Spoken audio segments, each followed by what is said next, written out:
Ya, untuk melihat apakah sudah terlihat adanya lonjakan calon penumpang di stasiun Gubeng, Jawa Timur, jelang libur Natal dan Tahun Baru 2025, kita tergabung dengan Kansa Tamarindora di sana. Selamat siang, Dora. Dora, kalau kita bicara mengenai arus mudik, terutama yang menggunakan kereta api, apakah sudah terlihat adakah lonjakan? Kemudian bagaimana antisipasi KAI di sana untuk melihat seandainya terjadi lonjakan penumpang yang cukup signifikan jelang Nataru kali ini? Silakan yang lapor langsung Anda.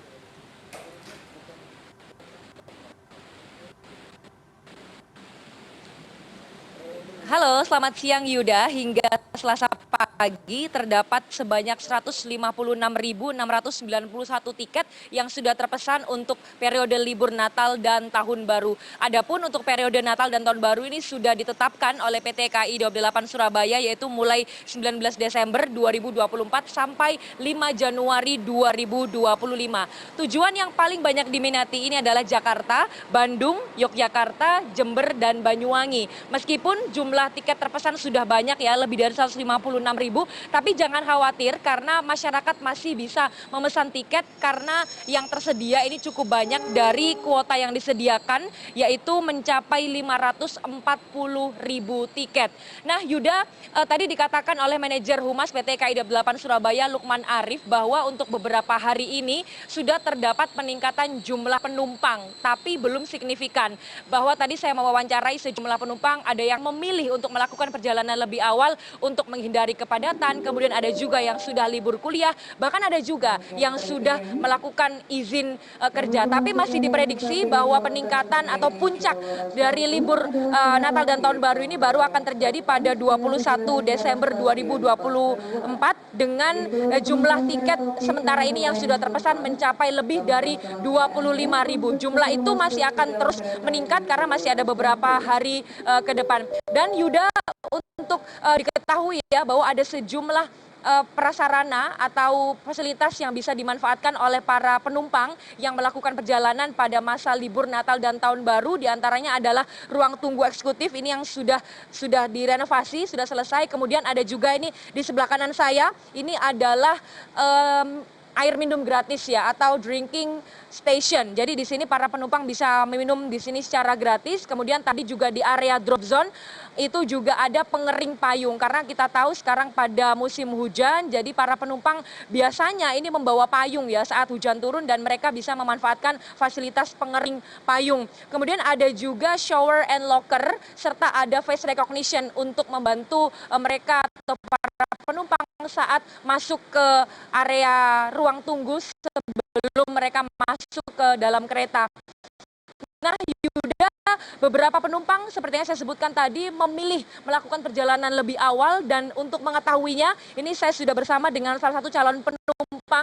Ini terlihat ya jumlah barang bawaannya cukup banyak, kemudian terlihat ada beberapa anggota keluarga ini sepertinya yang diajak ya. Bisa berdiri Pak di sebelah sini? Ya, Bapak dengan siapa Pak? Nama saya Imam Subakti. Pak Imam, ini pergi bersama siapa saja Pak? Saya lihat rame juga ini ya di ruang tunggu. Kemudian perginya mau kemana dan kenapa sih berangkat lebih awal Pak? Oh ya, kebetulan saya bersama dengan kakak saya, istri saya, Mbak Ayu saya ini berdua. Saya dari Tanah Merah, kebetulan lagi acara mantenan adik saya. Kenapa kok saya berangkat dari awal? Karena kalau dari awal itu tidak berdesak-desakan dengan penumpang lagi yang lain gitu loh. Iya. Menghindari berdesak-desakan ya. Rencana sampai kapan Pak akan di tempat tujuan nanti? Saya kira-kira sampai setelah tahun baru. Ya, tahun baru dia ada di Jember saya. Kemudian setelah itu pulang ke Jogja saya. Masih sampai tahun baru ya di sana. Kemudian kenapa sih Pak memilih menaiki kereta bersama keluarga?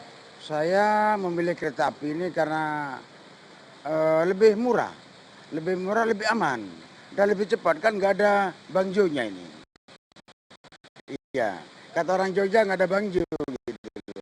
Nggak ada bangjo atau nggak ada lampu lalu lintas ya, lampu merah ya. Oke, kemudian sejak kapan ini Pak membeli tiket kereta? Terus kemarin ada kendala tidak? Saya beli tiket kereta api itu 1 bulan sebelumnya. sudah pesen, ya pesen PP, tidak ada kendala. Paling kalau kendala kalau misalnya mau merubah jadwal atau merubah kereta, nggak jadi naik kereta ini tapi naik kereta yang lain, itu baru kena potong itu aja. Siap. Jadi sudah pesan jauh-jauh hari ya, 1 bulan sebelum keberangkatan. Ya, lebih aman. Terima kasih Pak Imam, semoga selamat sampai tujuan, selamat berlibur ya bersama keluarga.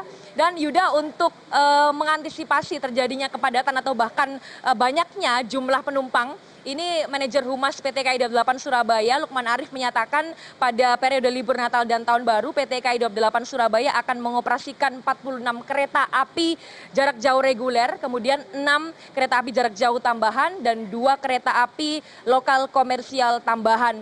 Jadwal kereta api tambahan ini pun sudah dikoordinasikan dan disosialisasikan kepada Dinas Perhubungan, kemudian pihak kepolisian, petugas pelintasan sebidang, kemudian juga kepada masyarakat. Tentu saja ini akan memberikan awareness karena kita tahu bahwa pelintasan sebidang ini menjadi salah satu titik rawan kecelakaan. Untuk itu perlu diantisipasi dan sudah disosialisasikan serta dikoordinasikan dengan pihak-pihak terkait. Kemudian juga karena kita sekarang sedang berada dalam musim hujan, tentu ini perlu diantisipasi terkait terjadinya bencana hidrometeorologi, bahwa dikatakan juga ini ada langkah antisipasi, misalnya adalah PT KAI Daup 8 Surabaya sudah menyiagakan ya atau menugaskan petugas penjaga daerah khusus 24 jam di lokasi-lokasi yang dianggap menjadi pantauan khusus. Adapun beberapa lokasi misalnya di jalur Wulingi ke Samben Blitar, kemudian di jalur Bojonegoro Lamongan, serta di stasiun Waru Sidoarjo. Selain juga menyiagakan petugas ekstra tadi,